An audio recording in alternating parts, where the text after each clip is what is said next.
Imagine ditching dusty textbooks for AI buddies that tailor lessons just for you right now. Welcome to episode 27 of Beachside Tech Talk, where we're diving into how Web3 and AI are supercharging education and apprenticeships. Buckle up, my friends. This will empower any learner, any teacher to build their dream future. My name is Ian Utile. I'm here with my son, Malakye. Good morning, son. It's amazing we've gotten to 27 episodes now, and it feels like we really have our rhythms down. I'm really happy we're getting to make good quality content for our viewers. No doubt. Nigel, so good to have you in the studio again. I am happy to be here. Day 2 on the in-person live. Different experience. I'm loving it. No doubt. My brother. Good morning. Good morning, everybody. Happy Tuesday. Great to be here on another episode of Beachside Tech Talk. Well, here we are. So today is all about what's happening in education and apprenticeship. We put some focus on how either AI, you might know AI as Alexa or Siri, or maybe you're more familiar with the new tools like ChatGPT or Claude or GoPilot or Grok, whatever it is that you're using. There's lots of these different tools. And so usually we like to dive into the news of the day. Before we do that, anything on your guys' mind that you want to share? I think I was just having a thought about how things take time to fully get ready, but I feel like this show has kind of just ramped up, and now all of us get to enjoy time talking to each other and get to be able to share the relevant news stories that have happened in just the recent days. And it's nice to also be able to educate myself at the same time as being able to show other people what's going on.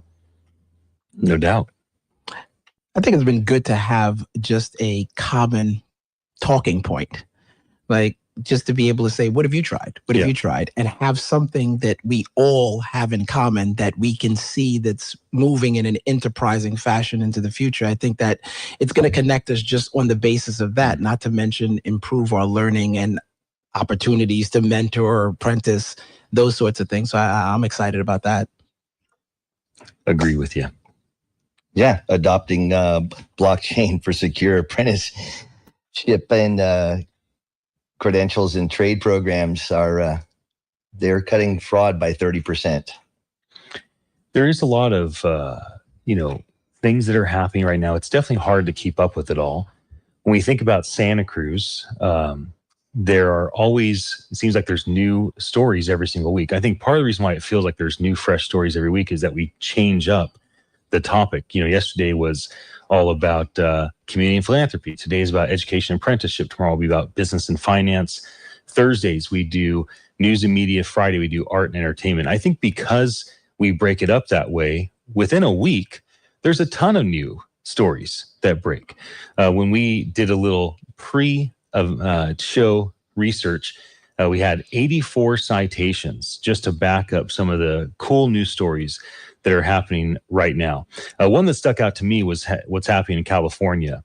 So there's a AI enhanced digital asset licensing law that went into effect July 1st. And this is for California. And it's called California's new digital financial asset law. And it's to boost edtech startups. So I don't know all the details of it. I didn't read through the entire story, but I do find it encouraging that there is a law that just went into effect, and it's to help technology education startups and allow them to do enhanced AI, licensing. So I think that'll be interesting. Obviously, for education, we want education to be based off of good, solid data. And if there's a way for education technology startups to get their data inside of these AI tools, the Groks and the ChatGPTs and the Alexas of the world, and allow them to ensure that when people are asking questions and trying to learn something, that it's based off of higher education information, based off of the best ways of teaching people, I think that's good. So that was a bit interesting to me. Can I go ahead say something real quick? I was just having a thought about how AI is kind of taking all the so much knowledge that we have on the internet, and it's learning off of it and then giving us an output based off of what it's learned. That's so like amazing and useful, and we all are loving talking about it. But there's this problem of if AI starts making so much of the data that it ends up consuming on accident, it's not really getting anywhere and it's just plateauing. And so I kind of wanted to ask you guys, how can we avoid that so that students can keep learning better information and more important things instead of it accidentally plateauing, which is something I had recently seen? I actually think at least folks like yourself and other people I talk to, I think you're already doing it just by asking questions that I think many would agree that we wouldn't even dare ask when we were growing. I think there's certainly a greater sense of empowerment to say, well, that doesn't make any sense. Or I just don't want to do that. That just doesn't seem, you may not use this word, but efficient. That would be the accurate word. That seems inefficient. Why would I do that? I mean, and I think we're coming to those realizations, even the folks who went through it, because you start to look at now teachers are complaining about, oh, you're using ChatGPT to cheat on the test. Well, what was the purpose of the test? Mm-hmm. You have the same access to the same AI I have. Make a better test. It's not like I have something you don't have. And when students present that, this idea that your authority or position gets to, step on logic is just not it. So I think you guys are doing it just by asking the questions. And I personally am a big fan of people just asking more questions. It's always why not?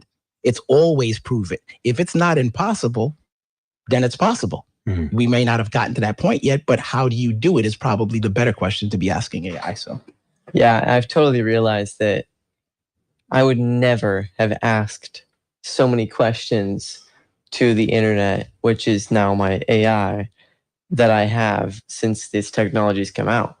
Because AI's come out, I've decided that, I don't have to go researching about this massive question I have. I can just talk to AI about it as if it was another person to talk with. And that idea and knowing that's a truth really helps me, and I imagine so many other people, with just letting themselves ask questions. It's been said that when you have multiple businesses in the same location, it increases the foot traffic to all of them. So for instance, people might be at a mall and they'd be like, why are there two Starbuckses here? There's just two Starbucks, there's a Pete's Coffee, there's a Verve Coffee, there's a Cat and Cloud, like all within walking distance. Why don't these people understand there's enough coffee shops? Because the more coffee shops there are, the more people that drink coffee, and it increases the foot traffic for all of them. In the same way, when all of us only used Google, then the amount that we used it was lower. Now that we have Google and Google's AI, Claude, and we have X.com's AI, Grok, and we have Open AI, their ChatGPT, and we have Alexa, and we have Siri, and we have Google Assistant, and we have this one and that one. So it's like more foot traffic because it's drawing more people in to drink the coffee of AI. So that is also something to be considering. Why are we using these tools more often? Because there's just so many of these tools, and using AI tools have become a thing in our culture, just like drinking coffee became a thing in our culture in the last century, just like drinking tea is a thing in the culture in Great Britain. Things become cultural. Today it is culturally acceptable and normal and maybe even desirable to use AI, because if you're a student and the teacher's AI friendly, they're going to be like, you better be using AI because I'm teaching with AI. I'm using AI to teach, and you won't be able to keep up. You won't be able to do everything I expect of you as a student if you're not using it. So now there's like a pressure to step in and start using these things. I'll give you an example for kind of a news update happening in California, not California, the United States. The American Federation of Teachers, with different tech partners, they just launched an AI Educator Academy. So over the next 5 years, by 2030, they believe they will equip 10% of U.S. teachers to be using AI tools in their teaching, from lesson planning assistants to AI tutors. How many teachers don't have enough tutors for their students? How many teachers don't get enough sleep because they're trying to plan their curriculum? And now there's a solution for this. Within the next 5 years, 10% of all teachers nationwide will be affected by this AI Educator Academy. And this should ensure that students benefit in every single state. So this is a $23 million grant that should touch 400,000 of the 4 million teachers. So this is an exciting development, and their goal is 10%. But what if this impacts 1.2 million teachers? What if they actually reach 30% of the teachers, because AI makes it easier to reach more people for less money? So when you think about the way that AI and crypto are impacting education and apprenticeship, we should be thinking about the teachers and the students and the parents of the students and the administrators that run the schools. Everyone in this whole field of Jedi and Padawans is being affected by AI especially, but even by all things in the crypto world. Mm-hmm. Any other news stories that you guys have seen locally or nationally or even globally lately? I saw something here about Web3 firms funding AI literacy. I have some opinions on that, being in, coming from a, corporate work environment and doing it for a number of decades. And it even applies to the teacher comment you made. I think that throwing out general numbers in the age of AI, dare I say, and this might sound spicy, is lazy. So spicy. Yeah, it's lazy. So spicy. Can't help it. Well, I can't, but I'm not. The point is this. You said something, maybe it reaches more people. Why not do it by design? Why not bring the Malakyes and the Kentons of the world and the kids of the world to say, okay, you're going to be the test cases, real life. Does this work or not?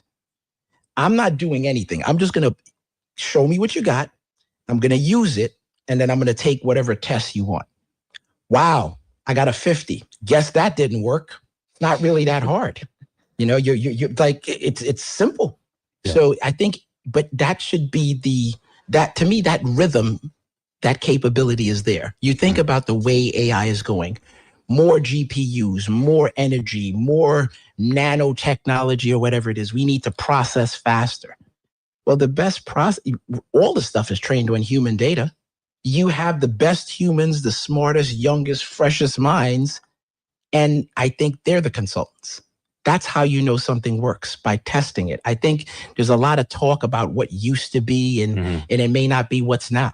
Yeah. I know something works when the person can explain it to me and they can explain it to somebody else. And I heard someone say this, if I can't explain it to my barista, then it needs work. Or if you can't tell it to somebody on an elevator in 10 to 30 seconds, then you haven't really figured out how to explain it. And if we want to learn things, the easiest way to learn is to teach.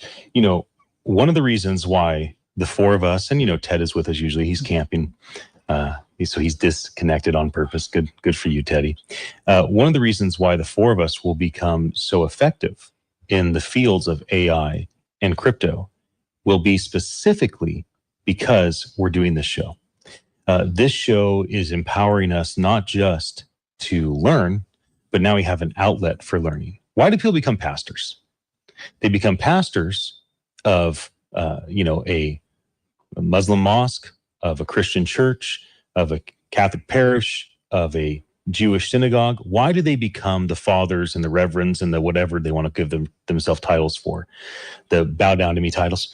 Why do these people become the teachers of their community, of those that share their faith? Why is that?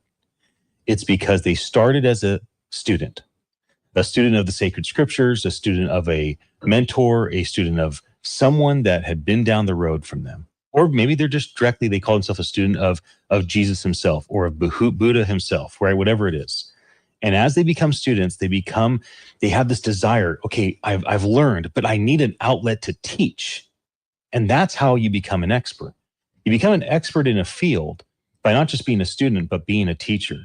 And so one of the advantages for those of us that are on the show is that we have the ability to look at the news of the day and cast a vision for what could be in these different industries with these technologies. And not only are we learning the information, so we have something to share with our audience, but now we're becoming teachers and experts in this. And for those of us that are listening whether you're listening through the live stream that we do across all the socials or here at 1340 AM KOMY, home of Schoolhouse Radio in Santa Cruz County.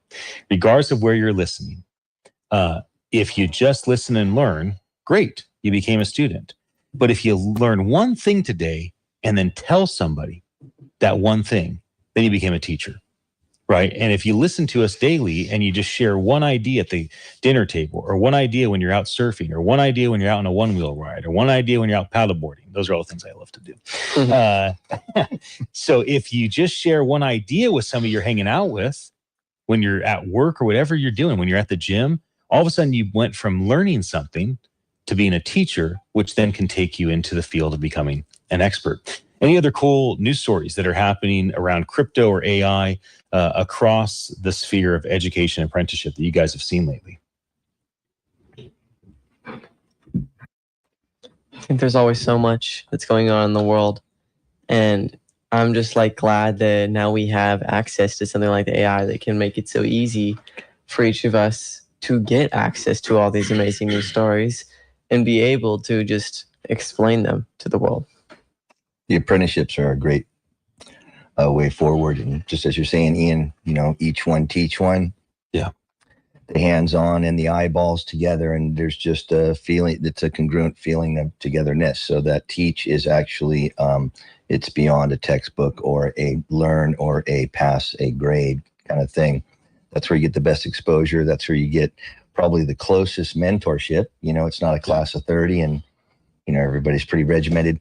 But on that note, I do know that Cabrillo, congratulations to Cabrillo College. This year, they started an apprenticeship program. It's this year's class of 2025 is going to include its first ever apprentices that demonstrate successful integration of the apprenticeship models that they're actually implementing out there on campus. They have great traditional pathways that they're creating through this AI generation.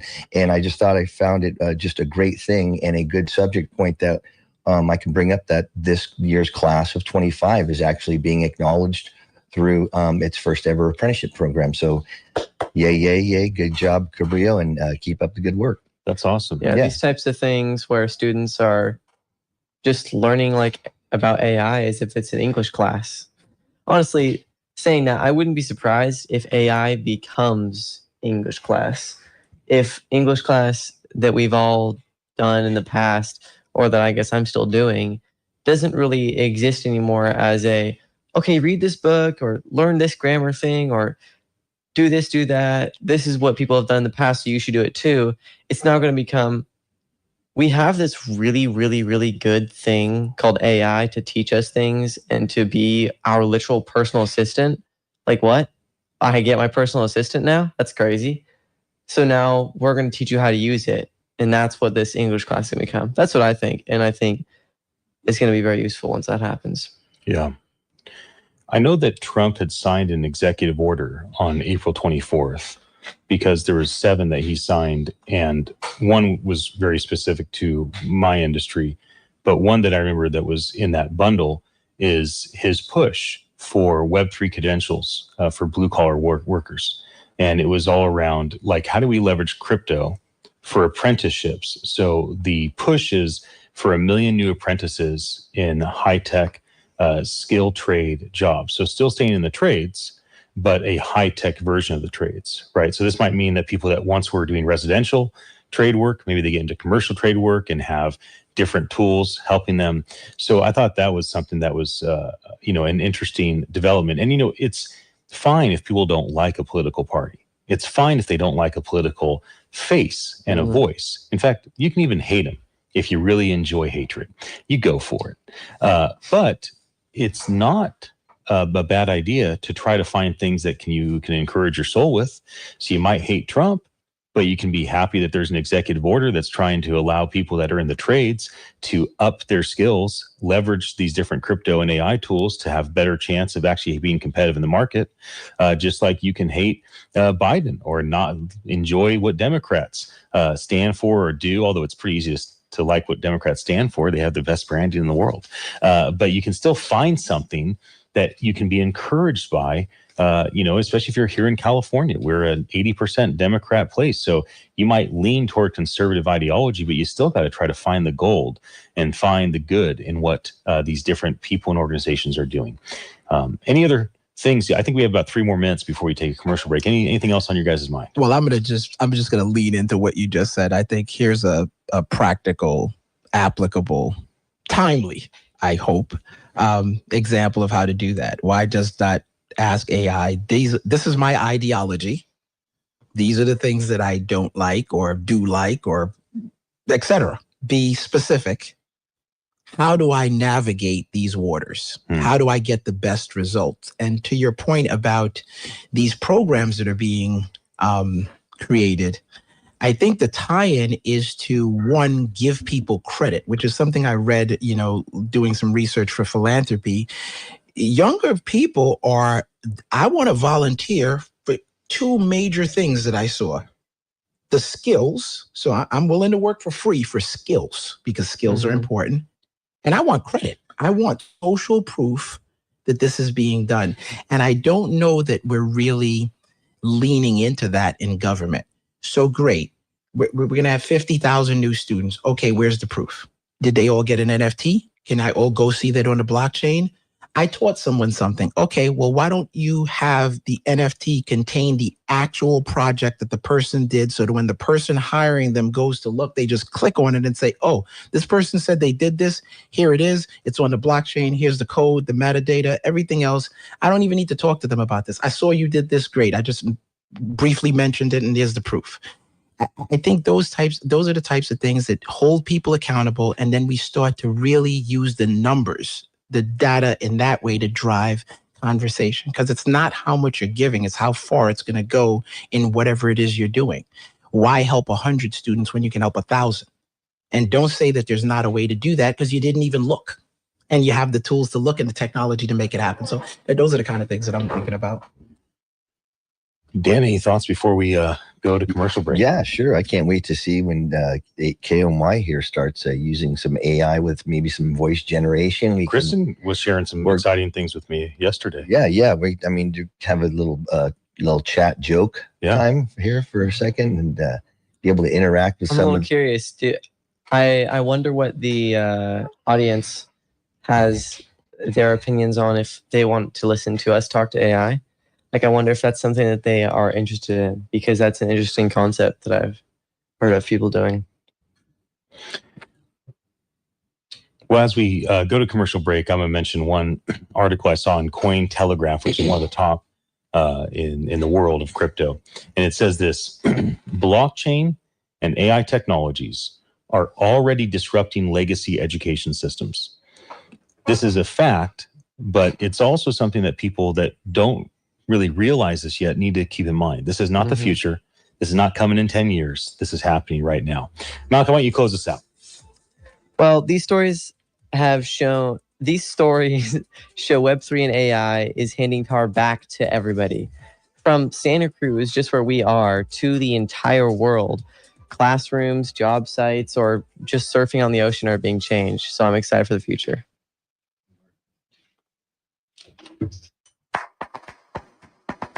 Bum bum bum bum bum bum bum bum bum bum bum bum bum.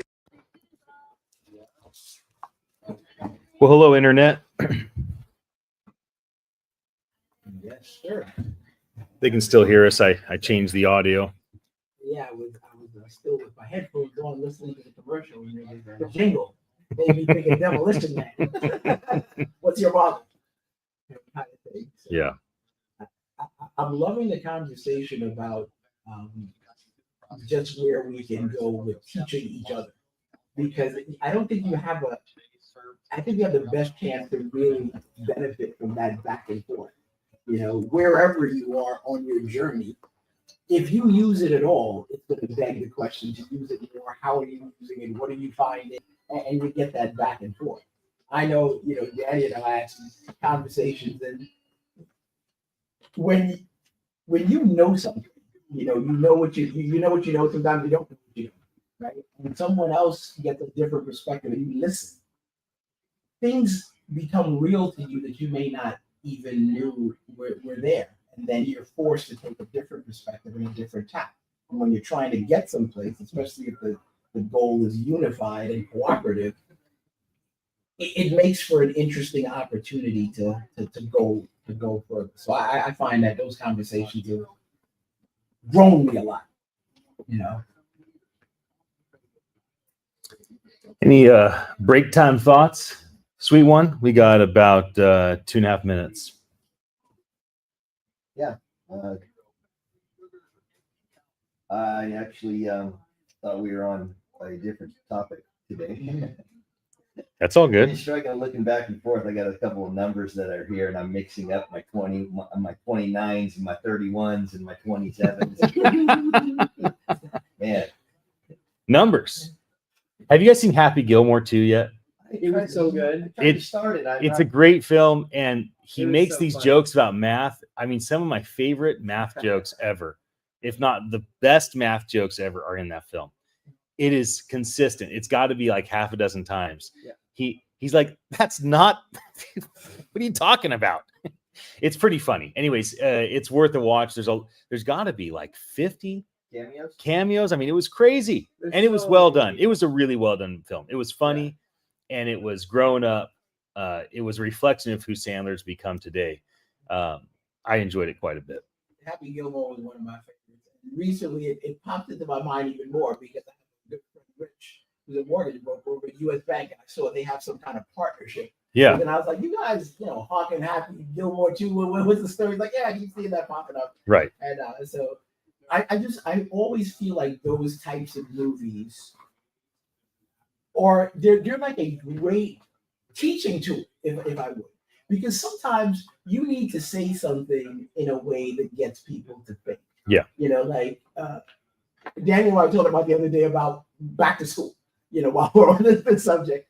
And Rodney Dangerfield was in the class, and he asked the teacher, he's like, you plan on using any cement in those buildings? Because there's so many palms to grease, there's all sorts of things that go on that happen in real life. So AI is great, but the real life work of apprenticeship, that true grassroots where someone shows you how to hammer a nail or build a bot or whatever the case may be, it's just so powerful. Yeah. And I think that's going to be the people who drive us the furthest forward. Yep. Okay, Malakye, you ready to take to. us in? We're going to jump back on in about 15 seconds.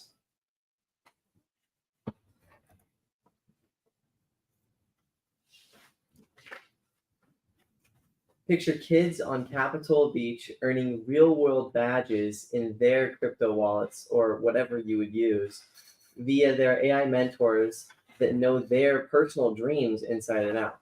This is where we're headed, where you can get credit for things that you do, and you have a asset badge that goes along with you everywhere you go. This is something that Nigel was actually talking about a few days ago, about how to soon be able to take this like report card with you that has everything you've done in the past, that you'll be able to just be like, here, I will apply to your job. This is everything I've done, even the bad, the good and the bad. Yes, I did get a misdemeanor because I stole an ice cream cone from a kid. Everything's going to be on there. There's certain things you don't have to tell everybody, son. I No, promise that I'll next generally time. happens. That is kind of a funny thing to come up with. You're being so Big Brother right now. I don't know.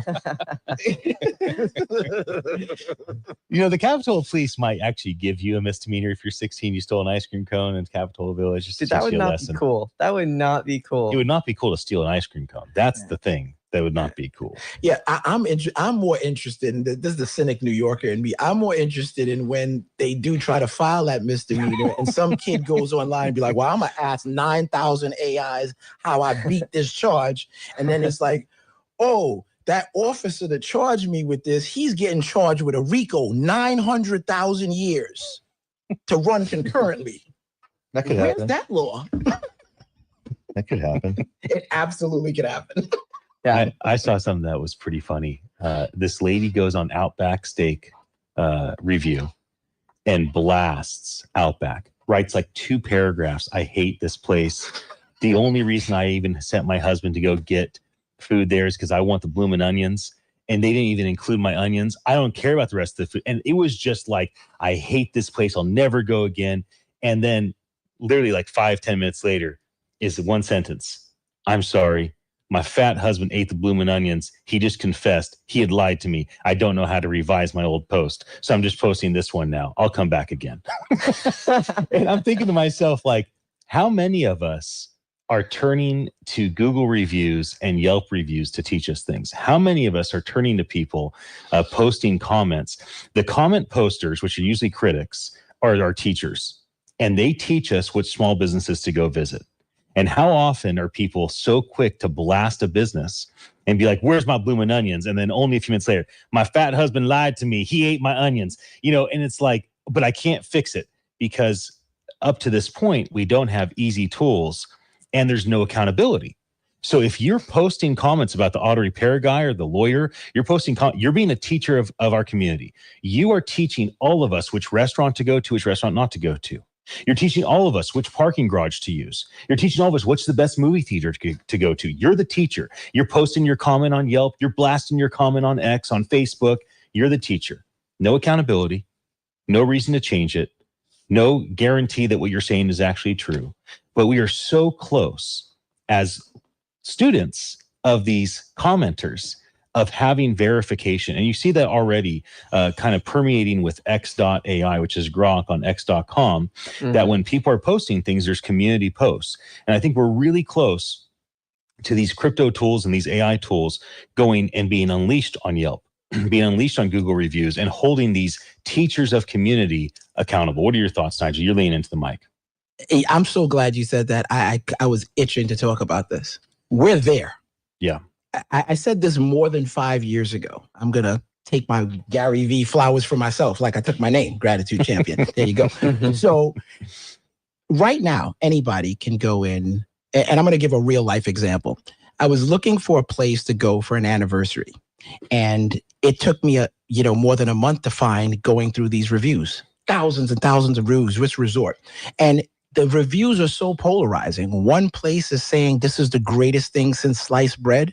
And another one is saying this is a burial ground where they're trafficking people. Like, how could those two things exist? It's so easy to go straight to extremes if you have one thing you don't like.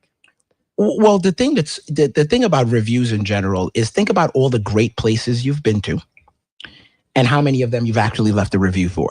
But if you have a bad experience, it's more likely that you're going to do that. Yeah, it's more motivating. Right. So here's the good news. If you go in right now and you just copy all the reviews and you write a prompt, and anybody who wants, I'll help you out, you can get the sentiment of what is going on in there, and you can see it in real time, and you don't have to do the work. The AI will do the work for you. And I said this because I know some people don't read the comments. Some people don't go through them. And as somebody back then, which they didn't have this technology, I read 600 comments just to see that I could. It took me 3 hours to read 600 comments. Right. You don't have to do that now. You can ask, prompt against the whole thing. Who's mad? Why they're mad? Summary. Yeah. And you're good to go. You know exactly what it is. So the blooming onions thing, it would be like, that's an anomaly, but they really like the blooming onions. And the data is so powerful if you use it. You know, people like blooming onions, go ham on blooming onions. Right. To me, I think it's there. We just have to use it and get with people who understand it and can say, well, just try that and get what you need, because it's too much time. You look at the first few reviews or the first few pages of Google when you could look at all of them. But I think we have to, the biggest education is it's possible. I think you get to that, you're going to get to the rest of it in succession. That sentence right there, you don't have to look at all the pages. You can just look at one, basically, because you just ask it to look at all of them for you. Obviously, that's not how you said it, but the thought, it's so impressive that this is now here. And that's the best way to sum it up. You don't have to just look at everything now. And you don't have to just look at one thing. Now you can look at one thing, but it's equivalent to everything. Mm-hmm. And here's an even scarier thought. That woman who wrote that 2-page review, think about this. That was just raw emotion. Mm-hmm. What happens when that 2-page review is 20,000 times you didn't respond? 50 times there was a roach in your thing. Stop talking about my inbox, bro. It's overwhelming. I'm shaming you right now. Do better. You can't.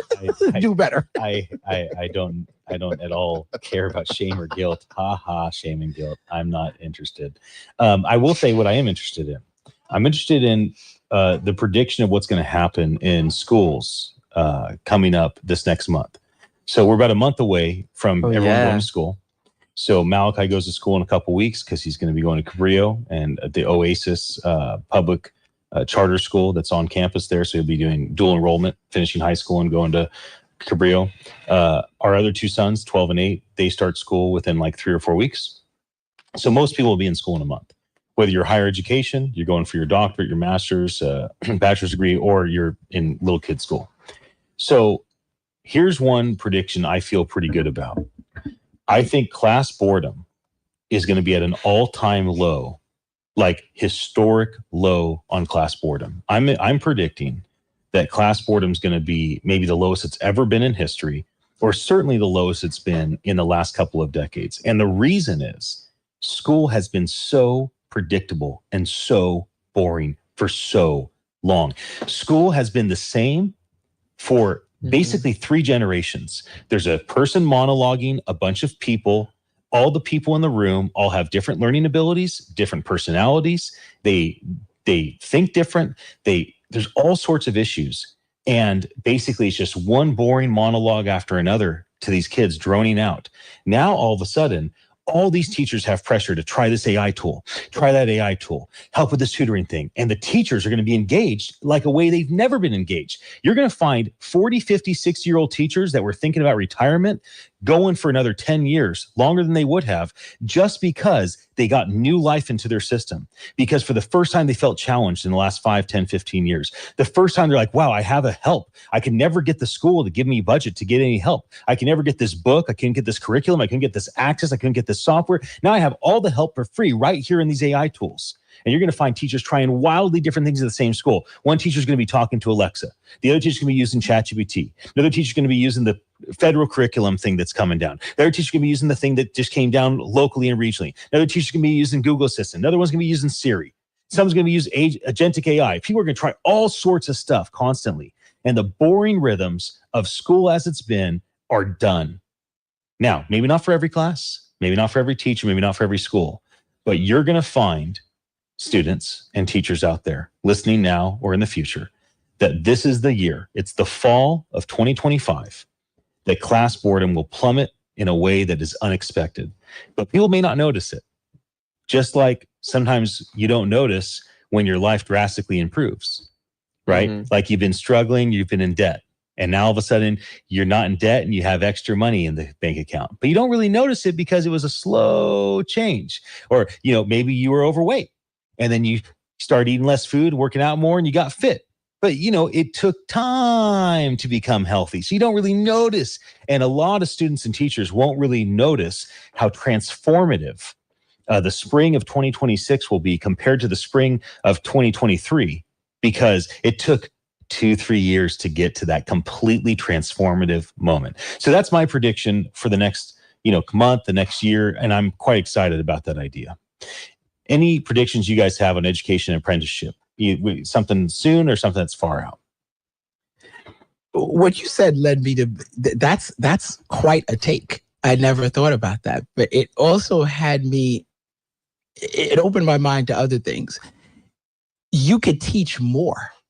Like someone who's lived a long life, a full life, I think about at some point putting on VR glasses and going back in time, kind of experiencing it in VR, but then having an actual person who was there saying, well, that was kind of like it, but it was more like this, or it was more like that. And they're the one that is shaping, what they experience, because I like that idea that, we can't really go back in time, at least not yet. But I just like the idea, because if you think about, I saw a show where this woman, she was there at the Holocaust, and there was just kids sitting around and listening, and I was like, wow, just that feeling of someone who is being there, that storytelling and that full attention. I think that immersion can be great. And now you have, like you said, you have the tools to do it. It's just your imagination or lack thereof that's really going to determine the rest of it. So that's a great point. Yeah, I just quickly looked it up, what the classroom boredom has been. And it's only gone up in the past few years. And it was last year up to, I think it said about 30 to 40%, which is such a crazy amount. Like, really, 30 to 40% of our students are bored in class. How in the world have we done this? It's so crazy to think about, but it's why it's going to be such a vital switch, and it's going to feel rapid, I think. That's a great thing, because Santa Cruz Maker Studios launched just a month ago over on the Watsonville, right? No, they're on the west side. Oh, Maker Studio. Yeah, Maker Studio. I think it's in the Tannery, part of the Tannery, which over is west side area, where all the new local artists have been able to come together and create a giant community of artisans, and they are using AI. They're in their DIY projects. So they're trying to bring in like an onboarding, instead of having it be, like just whoever shows up, 5 or 10 people. They're trying to automate a system to maybe they can get 50 to 100 people come in. And it's a great thing, because it's hands-on learning. It's bringing people together. It's community driven, and it provides some sort of skill set. Yeah. So, kudos to Westside Santa Cruz Maker Studio launch. Yeah, I love highlighting some of the great businesses that are doing amazing things. Talk about predicting stuff in the future. One that I was looking at, because I always ask these AI tools, hey, what do you predict? And so here's one for a year out. Decentralized AI universities will cut costs by 50% for global access. Now, when you think about the future, it's often wise to think about the past. And what I can tell you is I remember when Coursera.org came out. So I met with the guys that ran Coursera. They asked us How long ago did that come out? About 13, 14 years ago. So here's the story. 2 Stanford professors would have 30 to 50 students in their classes. And their class was extremely expensive. Call it $10,000 for their class. Their book was expensive. They wrote their own book. It's like $500 for their book. And they think to themselves, okay, the smartest people in the world are in my class that are interested in this topic. And I'm the best in the world at teaching it. And these 2 guys are talking about this dilemma. But what about the tens of thousands, the hundreds of thousands of other people that would be interested in this curriculum, but they can't afford the book, they can't afford Stanford, they can't get in? Is there anything we can do? So they basically talk to the university and say, can we please just give our class online for free? Just let us try this idea. So they open up Coursera.org, and I may get the story a little bit fuzzy because it's been over 10 years since I heard the story from the guys that did it. And basically they had like 35,000 students in their class. Now, the students didn't get a real certificate or anything. It was just like you could basically watch the class while it's live. You get access to the digital book, and then you could go along. And so they trained something like 35,000 students across these 2 classes. And that's how Coursera started, because they said, can we use this Web2 internet to actually take what we're already doing and just make it available to the world? Can you give a quick explanation to the audience of what Coursera is? So today what Coursera has become is a way to take most classes, Yale, Harvard, Princeton, Pepperdine, you name it. You can take the classes for free, or you can pay like $85 and you get a certificate that says you went through the class and you got a pass, that you passed the class. So can that count as college credit? No. But if you are a 14, 15, 16, 17-year-old in high school and you don't want to go to college and you want to take yourself through all the AI classes that are happening, you want the best AI class at Yale, Pepperdine, and Princeton, and you take those 3 classes and you pass them, and then you go to a company and you say, listen, I know what 24-year-olds know. I may only be 18, but I got this information. I'm ready to work. I'll work for minimum wage. Let me show you what I got. The certificate can still matter to the employers. Of course, yeah. And so this is kind of the AI university. So Coursera was taking what the best teachers in the world were doing for the most wealthy and accomplished students in the world and making it available to everyone. And now we're talking about what will happen is these AI universities basically making information available and custom tailored So every single student could potentially have a custom tailored version of that Stanford class, a custom tailored version of that Carrillo College class, a custom tailored version of that UCSC class, right?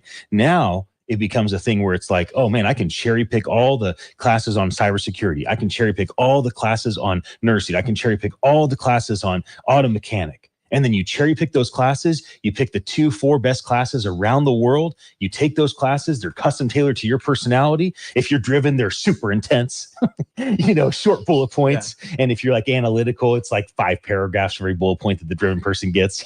It's really detailing every single thing. The point is that we're getting into a different way of educating people, and that this education can be made available maybe for free. And if it's attached to the blockchain, what can happen is a compensation that follows the student. So a model that I believe will happen soon with education. It used to happen with universities that were funded. They basically let students come in. They'd say, okay, we get 1%, 5%, 10% of your income until you pay us what we would have charged you. So let's say education's $100,000. They go, you can come for free. And then you tied to this blockchain, we're tied to this blockchain. This blockchain is going to have your revenue pass through it. And we carve off 10% until we're paid our $100,000. Now the student gets a free education. The student gets to go up a bracket in terms of what their earning potential, and making 90% for the first 1 year, 10 years is fine for them because they got the free education. So these are things that crypto and distributed ledgers and public spreadsheets can basically make available, especially when you combine AI with it. We're going to wrap up our show in about 2.5 minutes. Any other thoughts? You're welcome, Coursera. Yeah, go ahead, Dan. Advertisement. Cabrillo College, amazingly enough, they have a culinary arts and hospitality management program, and it's including student run, and they are starting to implement some AI integration. I think that's another interesting area that if people are, and here locally, there's a lot of culinary excitement. People like to do a lot of cooking. People like to do that. So check out Cabrillo College's culinary arts and hospitality management, CAHM program that they've just started opening up. Yeah, I'd like to talk about something I just saw real quick. Schools are thinking about maybe in a year-ish embedding VR metaverses into their curricula, letting kids explore careers virtually by using like one of those headsets. So picture like Ready Player One, the movie. That's a way that you're able to gamify learning. And I just love this idea so much. And I feel like because it's so cool, it's going to get to exist. That idea loves you so much, son. I want them to make better VR, AR hardware.